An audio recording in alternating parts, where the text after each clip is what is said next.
Imagine a league built by the people, for the people. A league dedicated to the economic development of your city. So the question becomes, how good are the 32 teams that play in the minor football league? Well, there's only one way to find out. You have to experience the MFL.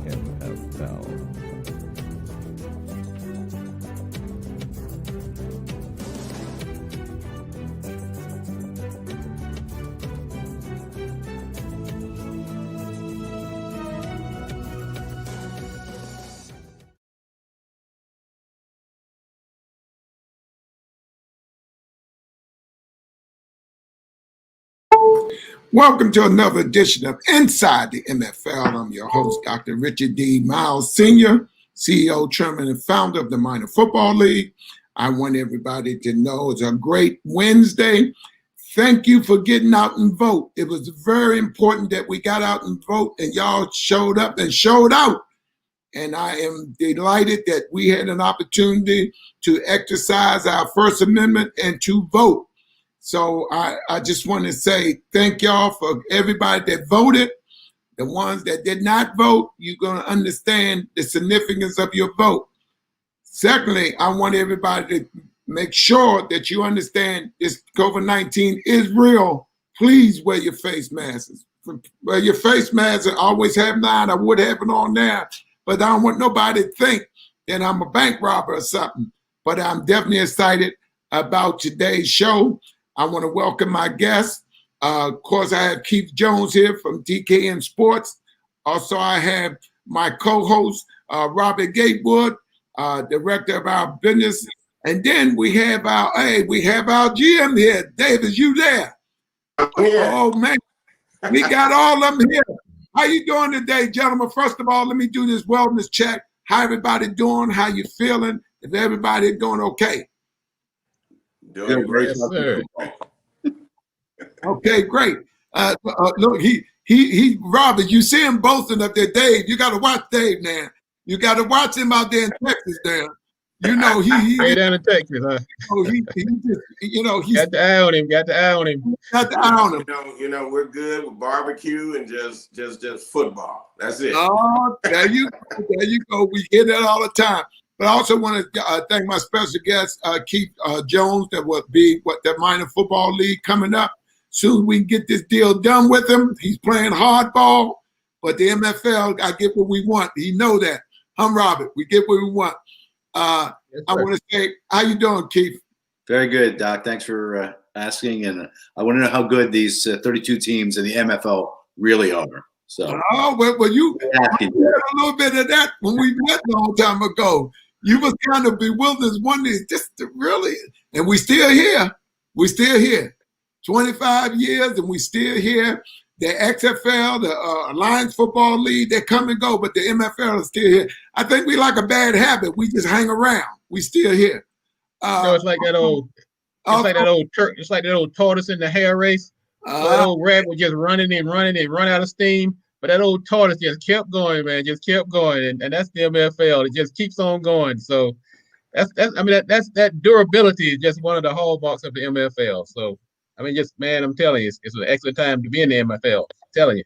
Is that the new nickname for the commissioner and co-founder, Dr. Tortoise? Is that what you're saying there, Gate? Yeah, you so words. So kind. But I want to get Dave in because I also because Keith is a reporter and he has his own sports show here in DC, DKN Sport. So we'll let him drill you a little bit. Dave, and found out what's going on out there in Texas. And we got 3 franchises out there, Houston, and we got Eastern Texas where the Cardinals, and then Dave, a great addition to with the Steelers out there in Texas, in San Antonio. So, and also we got our money guru, Mr. Robert Gatewood, my co-host, and he will get into the business part of it. But Keith, first things first, everything is going well, and I thank you everybody for getting out there and vote. And look like the right man going to win. Whether they want to admit it or not. But, I always say this, God's in charge. People might think they're in charge, but they're not in charge. But getting into MFL business, I'm excited, Keith, to tell you we do have some new GMs, and we have one right on the show today. And I turn it over to you, Keith, to ask them the questions you want to ask, along with me and Mr. Gatewood, questions you had. Well, first of all, congratulations. Welcome to the league. Thank you. I say that to you.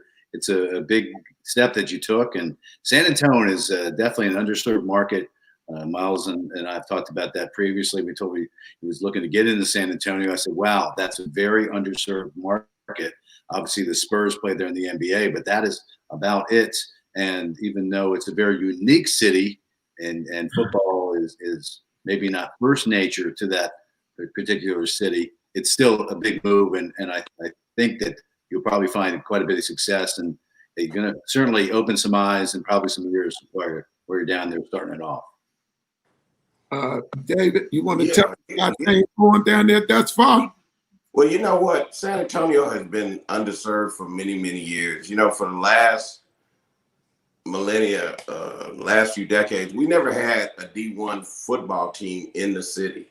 And then all of a sudden we bring in Larry Coker, and he takes UTSA to a D1 school. And then we have a school here called the University of Incarnate Word. They have just went to D1, who one of their biggest sponsors is the Saints ex-owner, Mr. Benson, who just passed recently. The stadium is named after him.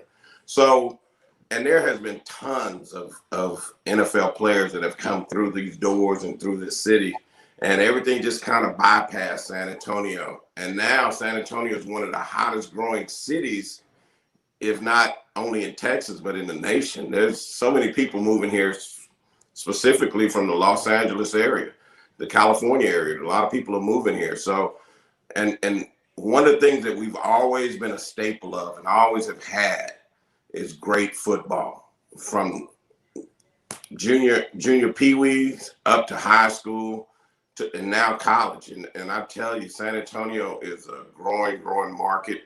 And we think we're here at the right time in the right place. Well, I've seen UTSA play. It's nice that a school like that gets exposure, and obviously with the advent of ESPN and them doing the mid-major conferences and other opportunities like that for schools that are very, very important for the visibility. So you can recruit better recruits, if you will, higher recruits, because Texas, obviously, for those that live in Texas or know anything about Texas football, especially at the high school level, they put more fans in the stadiums than some of the colleges around the country. So definitely interesting that way. And then my cousin and nephew live in San Antonio. They love it. Riverwalk. I mean, it's certainly they've tried to do great things in the city and upgrade the visibility and the visitation, reasons to come to San Antonio besides the Alamo and such. But it's certainly, I think, and I commend Myles for making this happen with you, David. It's a market again that people, yes, you see the colleges, UTSA, that's been a sleeper for a long time. There's still people still say, what is that? What does that mean? It's like UTEP, different schools are like, I think I know what that means. But have you ever been to El Paso? And you probably have been. It's like now you know what's abbreviated. But it's an opportunity. Texas is wide open, and Myles likes it. That I'm surprised he doesn't have 5 teams in Texas, but 3 teams is pretty good. Not that you have to compete with Houston or East Texas, but still an opportunity there to go to the powers that be in that city and say, hey, we have an opportunity here, something that the NFL hasn't really seriously looked at, or maybe they looked at it, but they just kind of shoved it aside and moved on to other things because that city doesn't seem to be big enough for the 800-pound gorilla. And also, I have to note, gentlemen, he went to school with a good friend of mine, and a legend here in Washington, D.C. He went to school. He played ball with Ricky Sanders. People were the Washington Redskins at the time when they won the Super Bowl. So I know Ricky very well. I covered the Redskins for I covered them during the really good years before they lost their name and their whole identity and everything else when Jack Enquip put the team up for auction. But Ricky And although those guys you've played football, Ricky. Ricky is not a statuesque young man, he's a little on the shorter side and such. But when it came to putting the chin strap on every week, the guy always showed up, and that's very infectious. And I look back and I look at the NFL now, and it's a lot of me, and not team. And that's why the true teams win. That's why certain black and gold, the other Steelers are successful, because they're playing that way. And you put your egos aside, you check them at the door before you put the chin strap in place, and you go out there, because it's about winning, but it's also being successful. And that's, no matter what you think about the Pittsburgh Steelers, the Rooney family, and that is a true legendary historical franchise because of what they put in place when they started it. It continues to this day. Mike Tomlin, so successful, and to follow a guy like, I know that there was another guy in between, but follow a guy like Chuck Noll. I mean, that really is a big deal. But he's becoming a legend in his own right, and that's important, that team thing, and that's why the MFL has been around for 25 years, because of everything that Doc Myles has instilled in the players that come into the program, and the opportunities besides just, again, pinning up the chin strap and getting out in the field. It's more than just about football. Oh, without a doubt. I think one of the things that differentiates a lot of sports from football from a lot of other sports is the amount of character that is involved, and those guys that have a tremendous amount of character. And you can watch the teams as they play. A lot of times the coaches don't have to correct the player when they're wrong.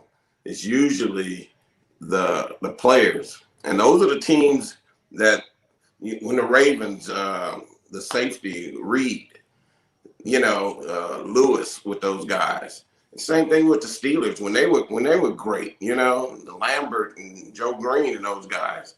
Those are the guys who actually take a franchise to the next level. And so when you have continuity and you have a team that understands that, hey man, I'm responsible for this, and they hold each other responsible, those are the teams that are going to end up winning in the end.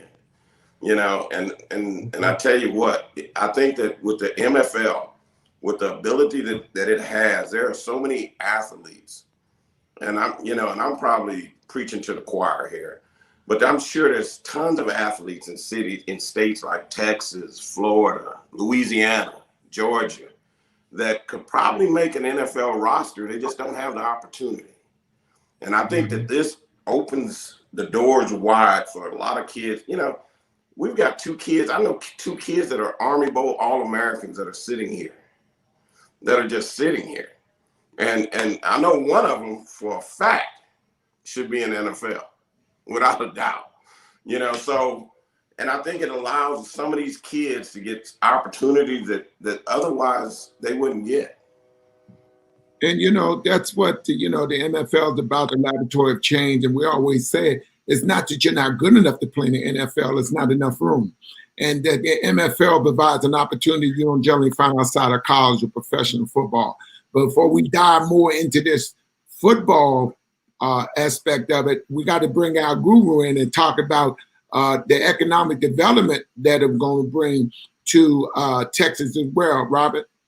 Oh, absolutely. And once again, congratulations and welcome, David. Welcome to the MFL. Couldn't have picked a better place to hang your hat. I was listening to you talk about Ricky Sanders also. I remember Rick Sanders and Dave Clark and Art Monk. I think he called them the Smurfs. Was that the Smurfs team? The Fun Bunch. Yeah, the Fun Bunch, right. Right. Man, you're going way back. Way back. You did that on purpose, But it's ironic, Robert, that you said that, because when I was talking today, when I was interviewing him for the GM position, he said, Dr. Matt, I see you in a picture with a friend of mine. And I said, who? He said, Rick. I said, oh, that's my man, Rick. Because I told Rick, I think 3 or 4 years ago, I said, I'm coming that way. He said, if you come this way, let me know for real, Miles, because I'm serious. I said, I don't know, though. But, that's when we took the picture at fight night, So when he told me, he said, I know, I saw you in the picture with my friend, It's ironic you said that. But I'm sorry, Robert, go ahead. No, but as we know, Dave, one of the signature platforms of the MFL has been to provide opportunities for the community and the players and anybody involved in the organization. How big of an impact you think having the team down in San Antonio? What kind of economic impact you think that might have on the community? Well, I think it'll be large. I think that there's some areas of our community, regardless of how everybody may want to portray it, that are underserved. Right. And like all of us know, it's usually in those poor neighborhoods that have less and try to do more. Right. So I think by us positioning ourselves and we're trying to be inclusive, will allow us to generate some income and help the communities that are underserved in this market. Yeah, because I see one of the things, that's one of the reasons I've latched my bag into the MFL and vice versa, is because when I see these players that come in, whether it's the MFL or any type of organization, they bring the ability to generate wealth, and they are very big influencers. So do we have this reciprocity between the players and the community where they're giving back to the community? And that's another area where I really take my hat off to the MFL, the ability to take some of that wealth and talent and just good influence back into the community. So I think as you in San Antonio, these players start to develop and make their impact known, I think it's a great, you'll see, and I'm sure the players will, by following somebody like yourself, start to see that they can do more than just go out and play ball. Like Keith said, just putting on a chin strap is one thing, but making that impact in the community and also looking at building their own personal wealth. That's the other thing that the MFL does, is try to help these players take that wealth or the money that they make and turn it into business opportunities. There are so many opportunities inside the MFL on and off the field. And so that's another reason I'm glad to that we can talk to you today to see that vision continues that Dr. Myles has started, bringing in folks like myself and other people in the organization to make sure that this is more than just a playing of football, but it's more like a means to another end of building economic impact, building these players, helping build their character, and turning that wealth into the community to help that community develop. And so I say once again, welcome and just glad to have you on board. Well, one of the things that really stuck out to me about the MFL, and in particular, Dr. Myles, was the fact that when I talked to him, he emphasized the fact that he wanted me to bring ex-players in and groom them to be coaches, so that eventually one day they could be in the front office. Right. And so he was basically not putting limitations on these individuals. Just because you're a coach doesn't mean that you can't work in the front office. And so with that being said, I was like, man, this guy, good. He gets it. It's different. It's different. So, that's why he's always talking about this laboratory of change, because we do have it every now and then. We have to break the mold. Sometimes the old mold just doesn't work for particular situations. And I think in our community, because we have some unique challenges and where the MFL is going to be making its footprint, there's going to be some unique opportunities to help those communities and those players who come into the league. And important that, we want the players to understand what's beyond the field. We're not just talking about the field now, because eventually you have to stop playing ball. Now what? We want to teach them entrepreneurship, and we want to make sure that they understand there's no glass ceiling here, because we want to take even former players from the field to the front office. We had head coaching jobs available. We have GM jobs available. So we want people to understand that. And I always say, and Keith, I always talk about this, I think some great coaches like Eddie Robinson should have been in the NFL. But because of the glass ceiling that was there, they can come up with all they want. It was not possible for him to go. And not only that, the Rooney Rule. Everybody cheered. The Rooney Rule is really BS, because all the states that interview one. You ain't got to hire him, just interview one. What is that saying, Keith? Really? it's really sending the opposite message of what it was meant to. Because Art Rooney that's called the Rooney Rule, because Art Rooney, again, Pittsburgh Steelers, has that quality, and says, it's about a level playing field. If you have the skills, and Myles, you played as well. If you had the skills, it didn't matter what your color was. You went out there and you strapped it on, and those guys were your brothers when you were playing, and they were, some of the guys have been lifelong brothers to people. But the opportunity in the NFL is not there. It's kind of, and again, having covered the NFL for about a dozen years, I've seen the ins and outs and everything, and it's not gotten better. Yes, every once in a while you'll see somebody get promoted, but when Mike Tomlin is the longest tenured and the most successful to date black coach in the NFL, that kind of speaks volumes, because the Rooney family took a chance on him, and it ended up being a good gamble. But there are other guys. That play in the league, and they just are lost because there's no guidance. There's no system in place. There's no avenue to say, oh, I really want to be a coach, or I want to be a general manager. Ozzie Newsome, one of the greatest tight ends ever in the NFL, is tell me about it. I know the greatest general managers of all time. Okay, but I don't know that anybody would have seen that coming. But Ozzie had just a great football mind, and it has to. And Gatewood can address this too with his MBA. It's more than just knowing about football. It's got to know about the business, knowing how chemistry works, knowing how players put together end up winning you championships, and that's what it's about. And not everybody has that. We see this all the time.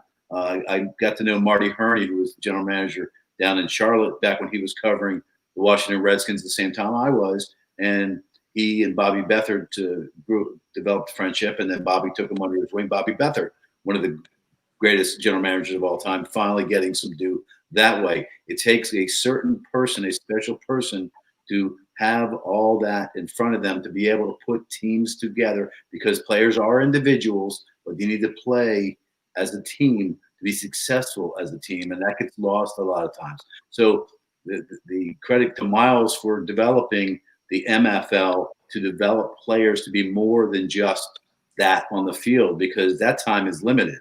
And I didn't play beyond high school, but the guys that play in college, you take that step, it doesn't mean you're going to end up in the NFL, because the numbers keep getting smaller.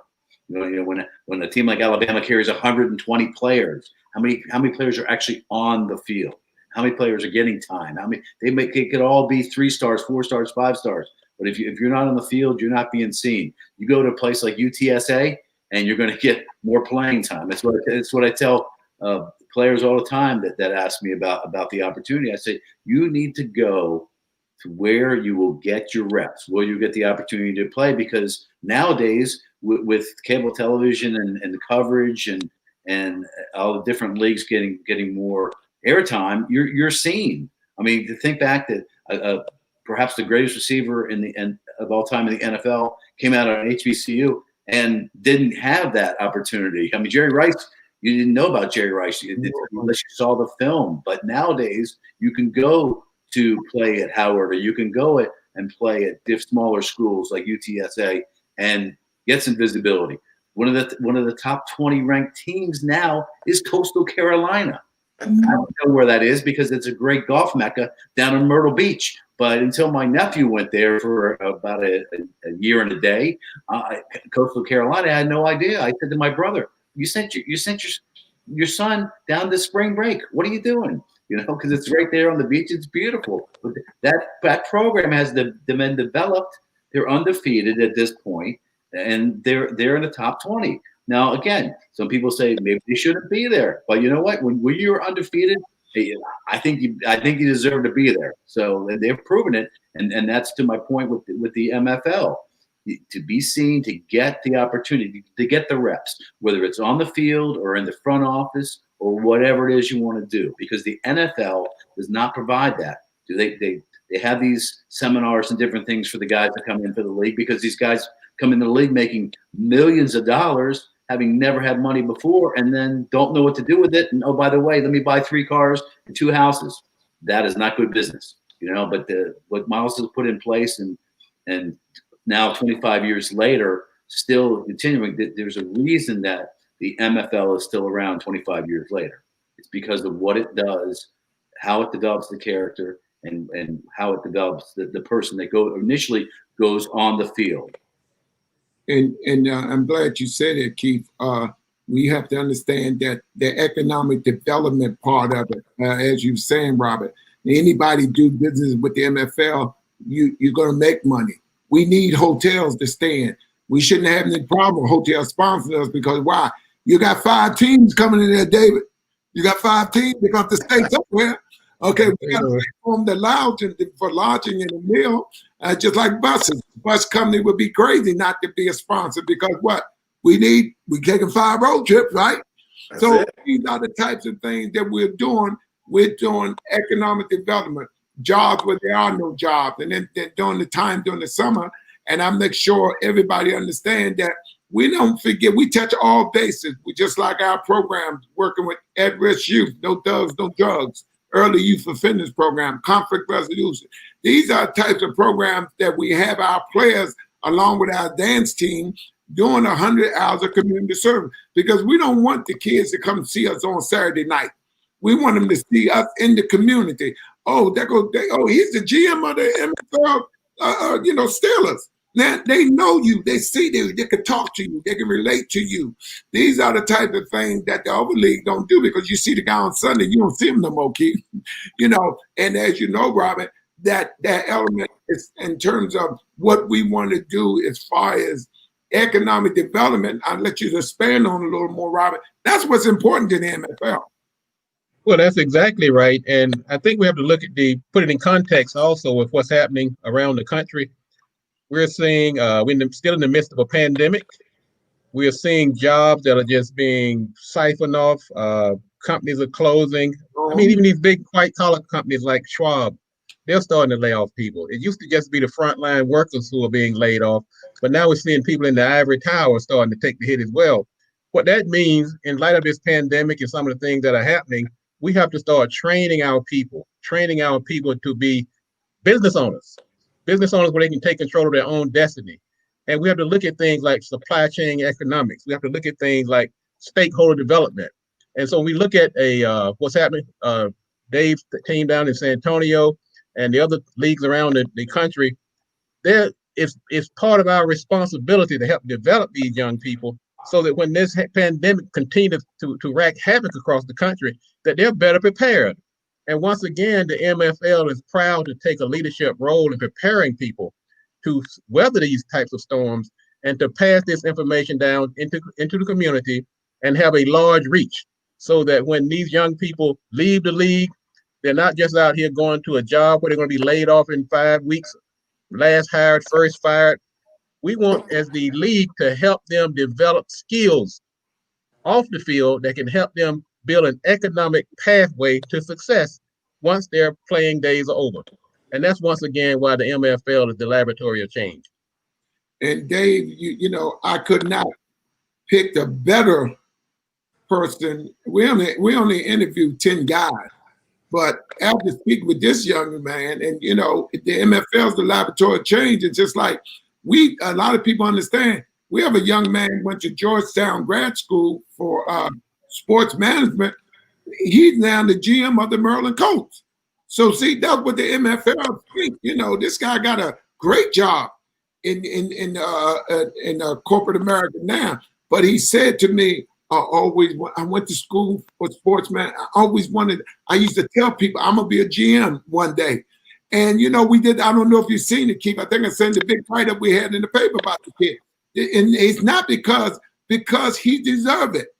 He's from the area, He went to Townsend. He went to Georgetown grad school. I can't think of and if you see his resume, I can't think of no one better than us giving this young man the opportunity to fulfill his dream.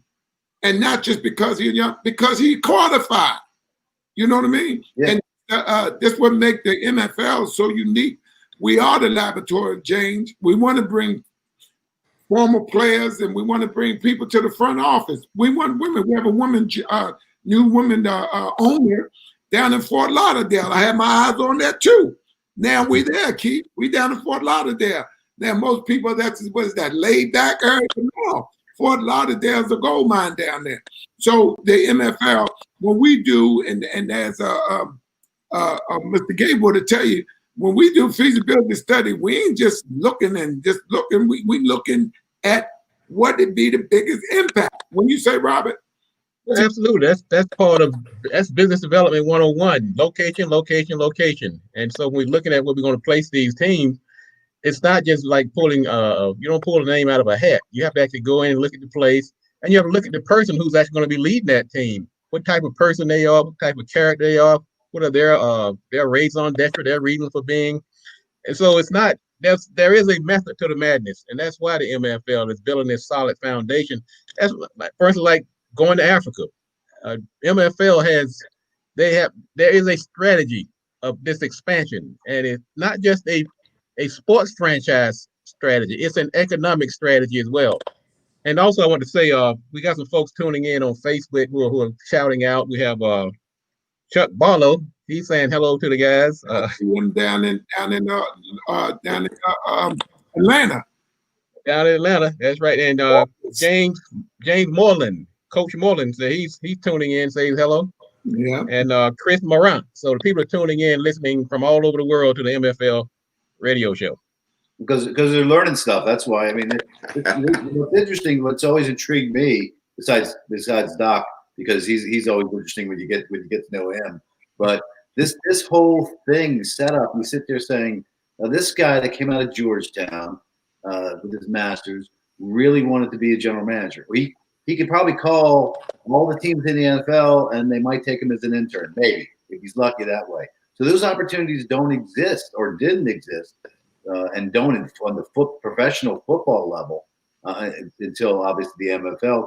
And what Myles has done in the last handful of years is really elevated the league even more. So you get these really gung-ho people that are really smart and can share with a guy like David, who can share with them. I mean, it's about ideas, because you're competing against the different teams, but it's really a brotherhood, if you will, because there aren't that many teams, there aren't that many general managers, there aren't that many coaches, there aren't that many additional opportunities outside of the MFL, and that's what intrigued me the most about what Doc Myles has been able to accomplish, because he keeps the wheels turning. And for you, David, just so you know, even though we're in COVID times, Dr. Portis will tell you that you can always pick up the phone, and I call him, but you can do business. You can't get out, you can't see people, but you can still talk to them. You can do different things. And this is the kind of mad scientist that is behind the MFL. There we go. And Robert, as you know, Robert, we talked about that all the time. When we say and as you know, Keith, because Keith did his show at DC Radio as well. And when they shut down, the COVID came, I called Robert, and Robert was doing it. I said, Robert, next thing you know, we doing this. And I say, thank God for social media. We kept the narrative going. What'd you say, right, Robert? Oh, absolutely. Well, that's what we have to do as leaders, as visionaries. We look at some people call it stumbling blocks. We look at them as stepping stones. Yes, COVID is wreaking havoc, it's causing problems, but it's also creating opportunities. I look at many. I did a show the other day on my marketing pulpit show. We were talking about trick or treat. It was a Halloween, and I say a lot of times we're looking at things that we should look at as a trick. They end up being a treat, and this is one example. We looked at this COVID hit DC Entertainment, told Myles that they got to hold off. Radio One told me to take a hike because they didn't want us coming in there and getting the disease. But because we looked at it and said, well, we could look at this as a stumbling block, or we can look at this as a stepping stone.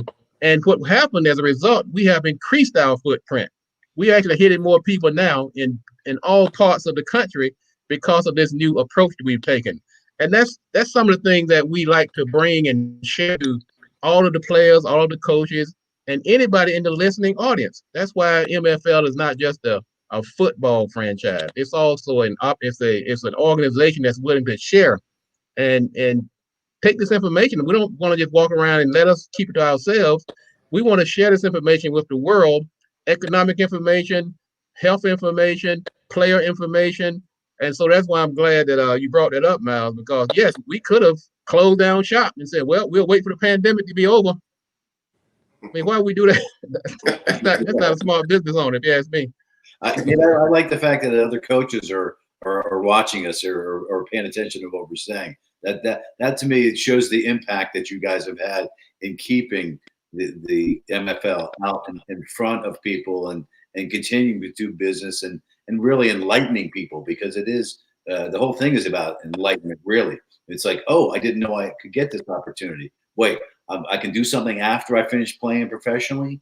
There are guys that come through leagues. I covered the XFL for as short as it ran this past season, and there were some really good players. A couple guys are playing in the NFL, so it was a nice little gateway for them. There are a lot of guys that weren't playing in the NFL, but as GM DG said, that there are a lot of players that are available that just aren't playing at all. And this is an opportunity, it's not just to get on the football field, but hey, there is a future in the league as you go forward. And well, I've found out that there's a lot of coaches that are available too. There's coaches there's a coach down the street from us in College Station that's available that I'm trying to talk to become my offensive coordinator. Coach with Les Miles. He's hitting golf balls. So there's a few coaches here in Texas, and so I'm reaching out to them, and I think that, we're going to be aggressive in the way that we try to utilize those guys and the resources that are available to us here in Texas. That's good. I mean, maybe you have some successful or less successful high school coaches that want to get onto a professional level program, because that's invaluable. That's, as Gates said, that's stepping stone material there. When they come and look at your resume or talk to you, they say, oh, who have you coached? I coached this high school. And oh, by the way, I coached in the MFL. Oh, professionally, and yes, I did this, and we were successful, and we ran a program, et cetera, and then the opportunity comes. Maybe they get to go to an upper, Power 5 conference team. Well, one of the guys that's with me, that's already committed to me, coached at Notre Dame, Texas, Duke, named Jimmy Gonzalez, and he's actually from here, and so he's kind of been my right-hand guy here. So and next time we come on, I'm gonna bring those guys on so you can meet those guys. Those guys are extraordinary. That the whole group of guys that I've got my IT guy, Big Joe Green, here right now, and these guys have helped me so much, and they've helped guide me. And I was telling Dr. Myles earlier today, I said, man, it's time. My guy Brian is pinpointing our first day of practice. And so these guys are on it. And these guys have a tremendous amount of experience. And then you look around and you say, man, it's not just players, it's not just coaches. There's so many people in this community that love football. And if you know anything about Texas and high school, and if you've seen any of the high school stadiums, you know that you could set them into a lot of colleges on their campuses, and they would be equivalent, if not in some cases better. So they take football pretty serious around here. So it's almost a religion here. And that's what's so unique about the MFL. It's a league for the people and by the people, and more importantly, for the economic development of your community. You understand? This stays in the community. We're not taking anything out of the community. We're enhancing what you're doing.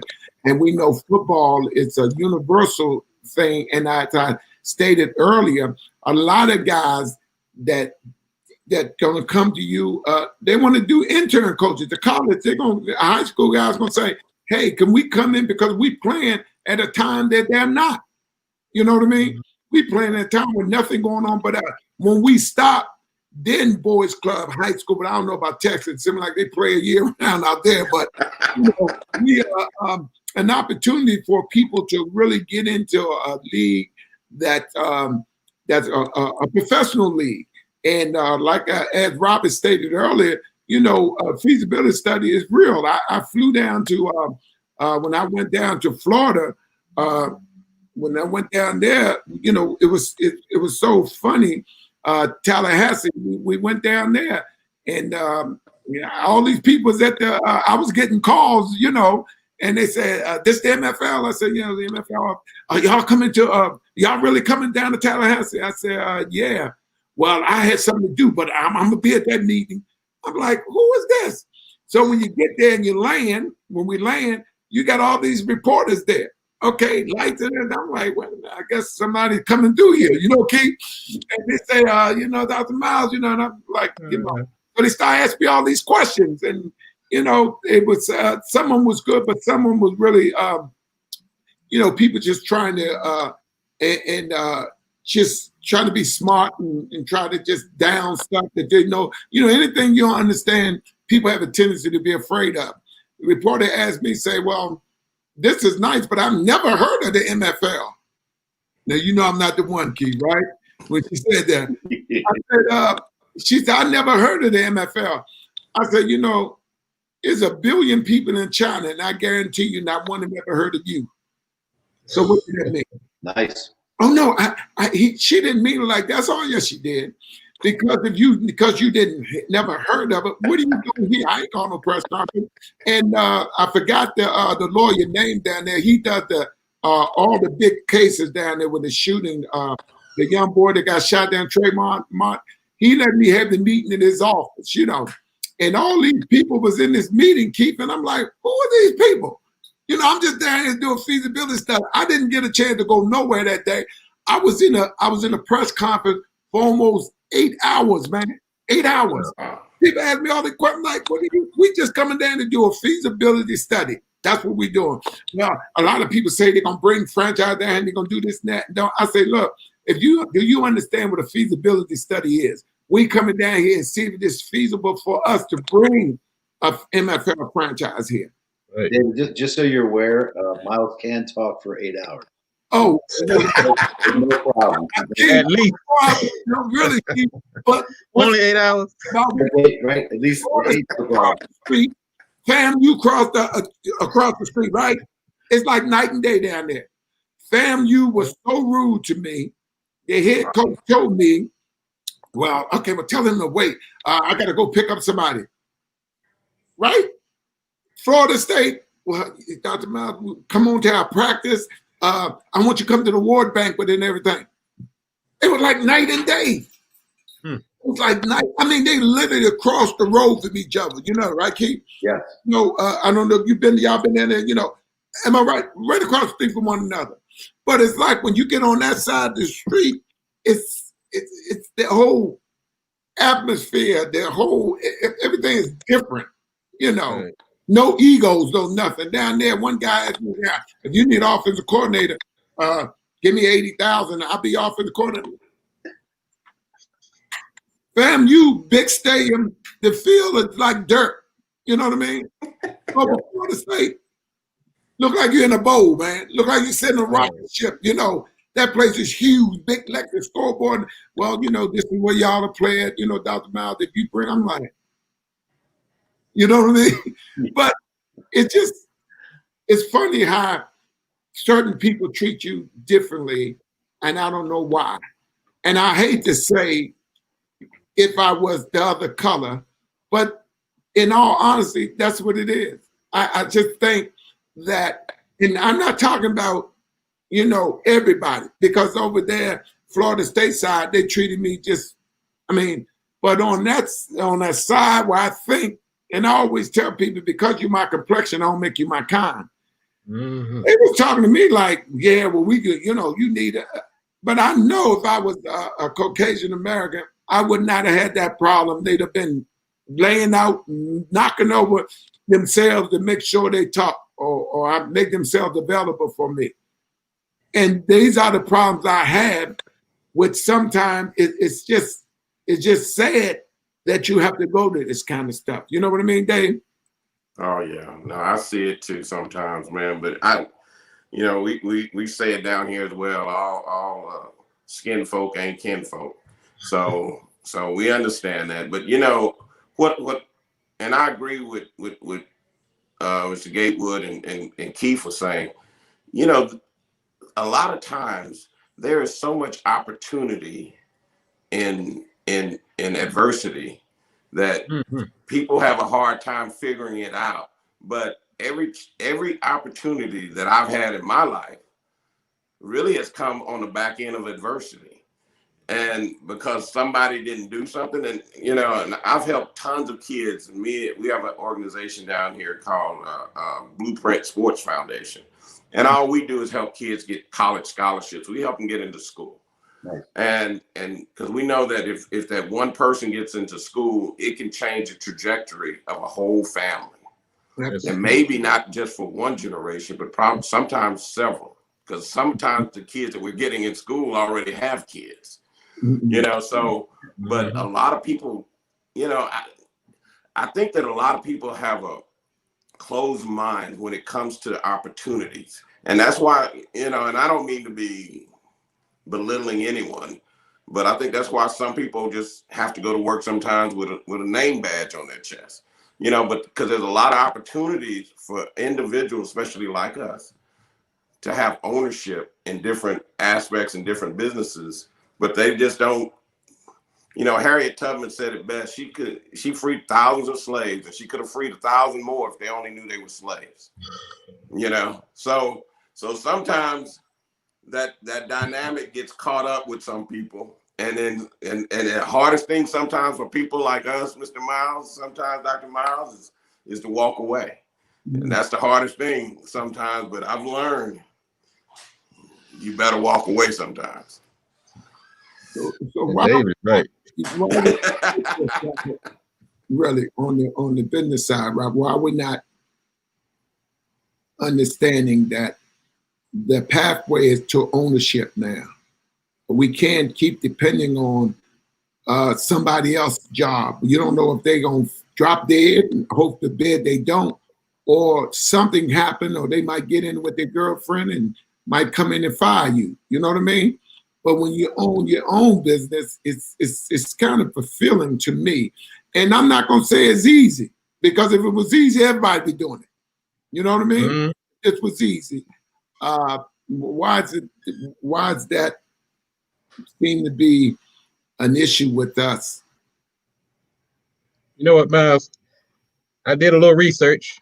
I pulled out my test tube, got my lab jacket on, my white mice running through the treadmill. And no matter how hard I checked, I found out that no matter how much that job pays you, you can't take it with you. You know what? Seemed like I didn't have to do all that. Seemed like that should have been obvious. But just in case there was any doubt in anybody's mind, no matter how much they pay you or how long you stick around, when you leave, that job stays where it is. And I hate I had to go to such extremes to prove that point, but I thought it was worth repeating. So what we have to do, and I think that Dave hit it on the head when he said sometimes you have to look at that generational. When you bring a player in, they're not just doing it for themselves. Sometimes they're breaking a generational curse that's been with them throughout their entire existence and their family's existence. So that's another reason why I like this role that I have with the MFL. That if I can just take one player, if I can direct one player and change the trajectory of his life and the people that follow him. And like you said, some of these young men, they're coming in, they even have kids of their own. They come from broken homes. Sometimes Dave has to play the role of coach and father figure. And so we also have to play that role as the business mentor. We have to be the one to say, look, don't take all your money and go out here and spend on a big car or buy a fur coat and all this kind of stuff. Let's take this money and channel it into some type of business opportunity. Don't kill the goose that's laying the golden egg. Let's fatten that goose up so it can lay some more eggs. And that's what we have to keep changing that mindset so that these young people can get that message. And that's why, once again, the MFL is more than just an organization to help kids throw the ball. Yes, that's great. That's going to help bring in some revenue. It's going to help some communities, but it's also going to help build some of these young men. And I love the quote that they use what Harriet Tubman said. And also, Frederick Douglass made a great quote, is that about broken men, about it's easier to build a something about broken men. If you have a broken young man, you got to build those young men back up.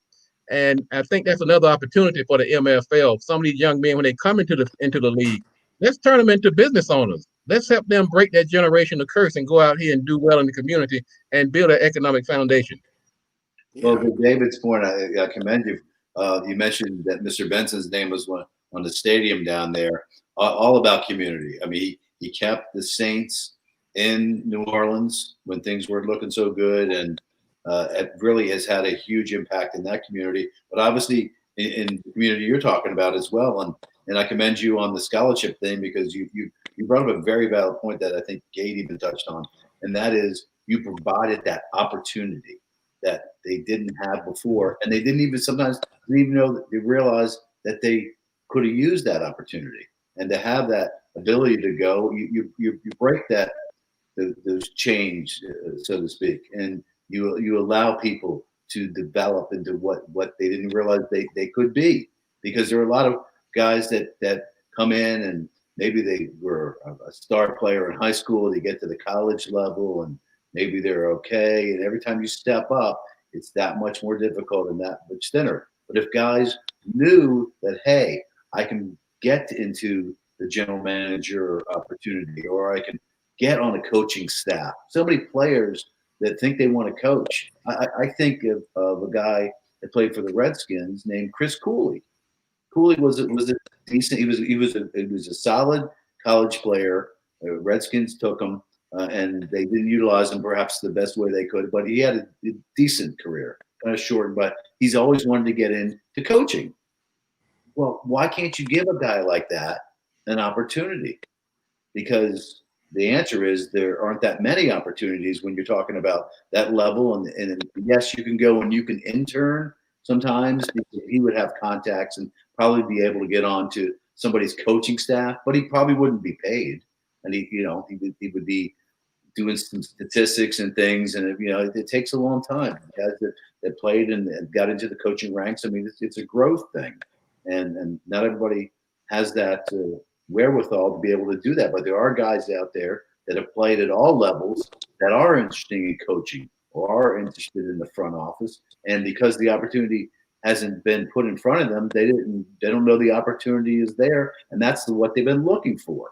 And I love what Myles was talking about, the young man who took over for the Maryland Colts.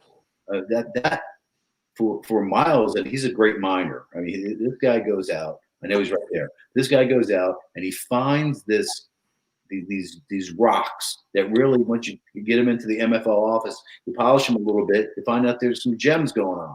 Some are diamonds, some are emeralds, some are sapphires. But he keeps finding these people that end up being beyond the quality that they thought they would be, but he knows that he brings quality people into the organization, and that's something else that's kept the MFL around for so long. It's ironic that you said that about Chris Cooley, because I always thought, watching him play, he was more. I always say he was more of a student of the game, and I always say he'd be one hell of a coach. So if he listens to our show, which everybody listens to our show around the world, I would love to talk to him about, GM position here. And because I'm very careful with the Washington Chiefs, that. And somebody like Chris Cooley, I would love to talk to him, even have that conversation with him, because as you stated and everybody know, the MFL is our laboratory of change.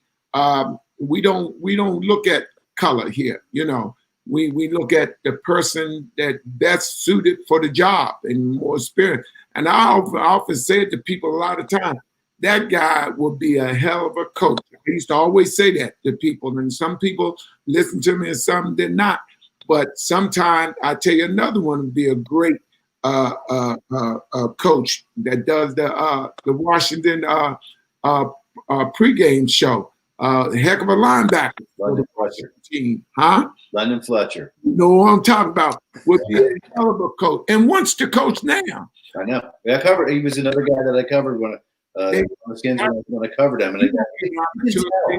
And these are types of people that deserve an opportunity to coach, you know. And I know several, you know, guys, but, you know, sometimes we got to look beyond, you know, what's in front of you. You know what I mean? And sometimes we know as people in that other league coaching, they never coach boys club ball, but they head coaches. You know, we're not going to get into that. But, you know, like I say, right is right and wrong is wrong.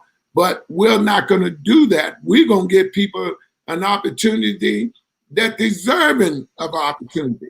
That point there about the MFL, and just to tag on what Mr. Gatewood say, he's right. I've never seen a brick struck behind a hearse either, meaning you can't take it with you.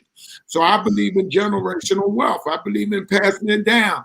And that's what that other league do. You know, I don't know if y'all just stepping away from the MFL real quick. Heard what what's the name, basketball team sold for today. Crazy amount of money Utah Jazz sold for. I'm quite sure you know about that, Keith. Man, that was a lot of money, but they're generational. They still have a generation that probably don't want to be bothered with it no more. Right. You know what I mean? Yeah, absolutely. But we want that opportunity. Well, we can pass it down to about 10 or 11 generations and let them say, I don't know if I want to do this. You know what I mean? I pass it on. But I'm excited about you, Dave. You know, man, welcome aboard to the MFL. I want you to go ahead and introduce yourself to some of the audience that joined us now, and tell them who you are. My name is David Glasco. I'm actually an ex-college football player at UNLV and what used to be Southwest Texas State, which is now Texas State University in San Marcos, Texas. And I'm presently a bail bondsman, and I dabble in real estate, and I also do a nonprofit to help kids get into college. And now I'm the GM of the Texas Steelers. There you go. Keith, how can everybody get in contact with you? Because we got a lot of people joining us. I got a lot of stuff up here. People, I'm not going because we get ready to go. Keith? Doc, you looking for a way to get in touch with me? Yeah, absolutely. I'll make it easy. I'll give you the email, kj.jones225@gmail. Anybody can reach out, and I'll be happy to talk with them about football or business or anything that they want to talk about. And we still chasing Keith now to join our media here at the MFL. He's trying to duck us, but we stay on the. You know how I do, Robert. Mr. Gatewood. Yeah, well, thanks again, Keith and Dave. I think Dave buys into that concept of multiple streams of income. He's gonna be great for these young men. I'm telling you, man. You have to go out here and put a little hustle in you. When you hustle out on that field, but you also got to hustle out here in life and find you something to keep that income coming in. So I really appreciate that, and I know you're going to be a great influence. I'm a business developer by trade. I have a TV show comes on every Friday called The Marketing Pulpit. And you can go to marketingpulpit.com and find out more about the time. We come on every Friday at 10:30 a.m. We also have a show at Radio 1 in the Washington, D.C. area by the same name. So just go to marketingpulpit.com. You can find out more about me and my shows. And also every Wednesday, I'm right here on the MFL with Mr. Myles co-hosting the MFL radio show. And so glad to be here again, and I'll be back next week. Absolutely. And I want to thank my guest for being on today. And you can also contact us with the MFL is here.com. Our email is experience.mfl. Also, you can go on Twitter, Facebook, Instagram. We're on all these different platforms. I want to thank y'all for joining us again today. This has been another edition of Inside the MFL. I'm your host, Dr. Richard D. Myles. I'll see you Friday. Thank you, gentlemen. All right. Thank you. Thank you.